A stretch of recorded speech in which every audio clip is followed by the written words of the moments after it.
그럼 원장님.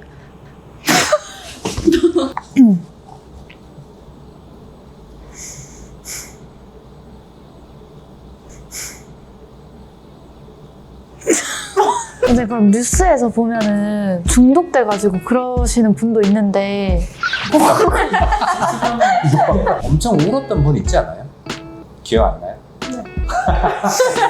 그때 저번에 한 분 엄청 힘이 세셔가지고 막 몸부림 엄청 치시는 거예요. 그래서 가연쌤이랑 같이 두 명이서 이렇게 잡았는데도 힘이 수면 진료 시 환자 호흡이 잘 유지되는지 체크하는 것이 가장 중요한데 저희 치과에는 BM5라는 모니터링 장비를 갖추고 있어요. 산소 포화도랑 EtCO2를 집중적으로 보고 있고 그러면 혹시 안전한 건가요? 이 영상이 어떻게 나올지 너무 궁금하다.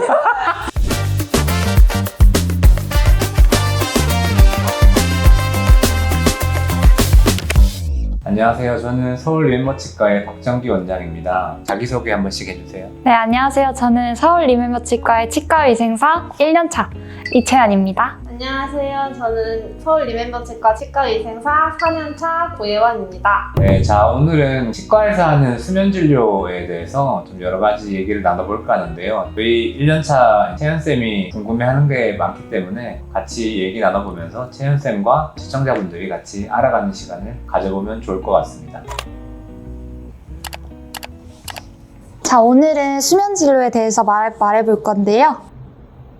오늘 다룰 주제들은요. 다시 해볼까요? 예원쌤, 저희 치과는 수면 진료 많이 하잖아요. 혹시 어떤 약물을 주로 쓸까요?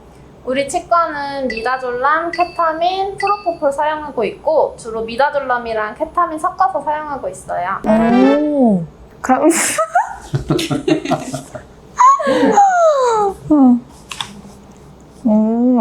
그럼 원장님, 그러면 각 약물들의 특징들이 어떤 게 있을까요? 네, 일단 예원쌤이 얘기해준 미다졸람, 케타민, 프로포폴 다 치과에서 많이 쓰이는 진정제고요. 보통 이런 약물들의 공통점은 불안감과 걱정, 공포를 줄여주고 약간 수면 상태, 다수면이죠 정확하게 말하면. 잠이 든 것처럼 좀 편안한 상태에서 치과 진료를 받을 수 있도록 하는 것이 특징인데요. 미다졸람 같은 경우에는 중독성이 없고 깨고자 할 때에 바로 깨울 수 있는 역전제, 해독제가 있기 때문에 좀 더 안전하고 편하게 쓸 수 있고요. 그리고 프로포폴 같은 경우에는 장점은 좀 더 이제 빨리 잠에 들고 자고 일어나면 조금 더 개운하게 잠에서 깰 수 있어서 많은 환자분들이 편하게 치료를 받을 수 있습니다. 그리고 이제 마지막으로 케타민의 경우에는 진정 플러스 진통작용이 있어서 약물이 투여된 이후에 마취 주사 같은 걸 맞아도 통증이 없고 좀 더 편안하게 진료를 시작할 수 있다는 장점이 있습니다. 개인적으로 궁금한 건데요. 그러면 환자마다 그런 선택하는 기준이 어떤 걸까요? 저희 치과에서는 환자에게 약물을 선택을 하게 하지는 않고요. 담당 원장이 해당 환자가 어떤 약물이 좀 더 적절할 것인가를 판단해서 그에 맞춰서 투여를 하고 있습니다. 그러면 혹시 안전한 건가요? 가끔씩 수면 진료가 이슈가 많이 되고 있는데 안전한 거 맞을까요? 수면 진료 시 환자 호흡이 잘 유지되는지 체크하는 것이 가장 중요한데 저희 치과에는 BM5라는 모니터링 장비를 갖추고 있어요. 산소 포화도랑 EtCO2를 집중적으로 보고 있고 산소 포화도는 환자 손끝에서 측정해서 몸에 산소가 얼마나 많은지 체크를 하고 있고 네, 그 예원쌤이 일단 1차적으로 답변을 잘 해주셨는데 수면 진료할 때에는 환자의 호흡이 좀 떨어지는 경우들이 있어서 그걸 잘 체크하면서 진료하는 것이 중요하고요. 근데 다른 치과에는 이 두 가지 장비를 다 갖추고 있는 치과들이 많나요? 보통은 손끝에서 산소 포화도 측정 정도로만 환자의 호흡을 모니터링하는 경우가 많은데 그것만으로는 좀 부족합니다. 그래서 저희 병원에서는 EtCO2가 해서 이제 코에서 나오는 이산화탄소를 측정해서 좀 더 두 가지 방법으로 확실하게 환자의 호흡을 체크하면서 진료하고 있습니다. 그럼 원장님.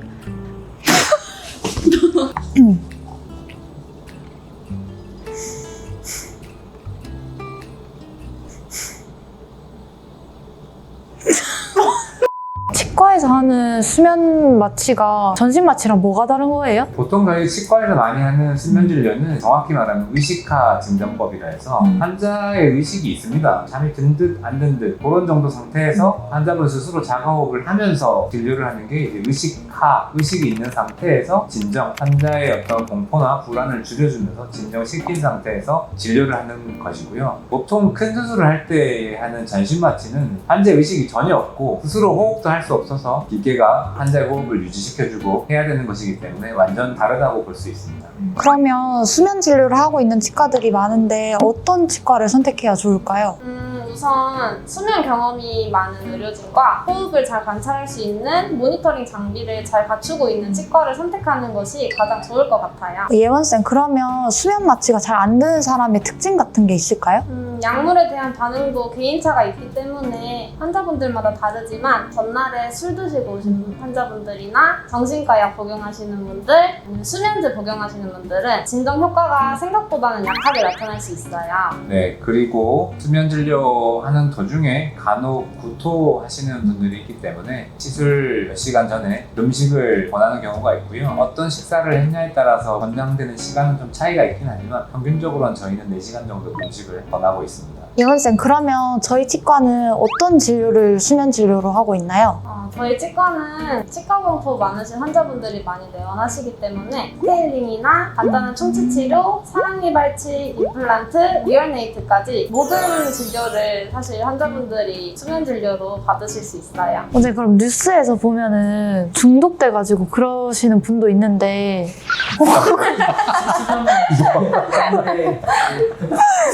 수면 진료에 중독되시는 분도 계세요?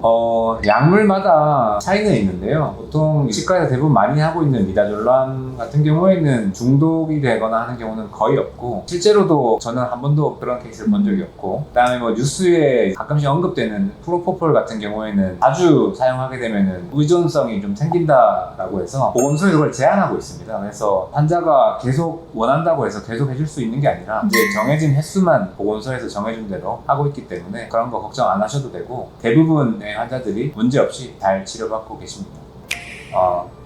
예원쌤 그때 예원쌤이랑 같이 봤었나? 엄청 울었던 분 있지 않아요? 기억 안 나요?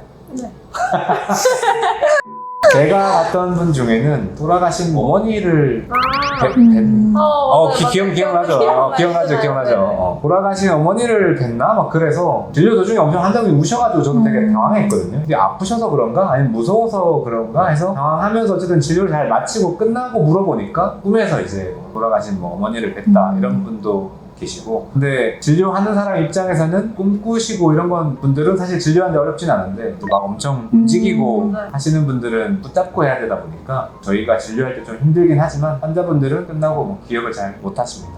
맞아요. 저도 그때 저번에 한 분 엄청 힘이 세셔가지고 막 몸부림 엄청 치시는 거예요. 그래서 가연쌤이랑 같이 2명이서 이렇게 잡았는데도 힘이 안 돼가지고 그때 엄청 힘들었던 기억이 있어요. 그래서 이렇게 너무 많이 움직이시거나 하면은 잠에서 깨우기 위해서 아까 전에 얘기한 깨우는 약물을 쓴다라던가, 아니면은 다음번 진료 때는 조금 약물 양을 줄여서 한다라던가 그런 식으로 좀 조절을 해서 진료를 하고 있습니다. 오늘 이야기 들어보니까 수면 진료에 대한 궁금한 점들이 많이 해소된 것 같아요. 저도 스케일링이나 충치 치료 같은 거 받을 일 있으면 한번 받아보고 싶어요.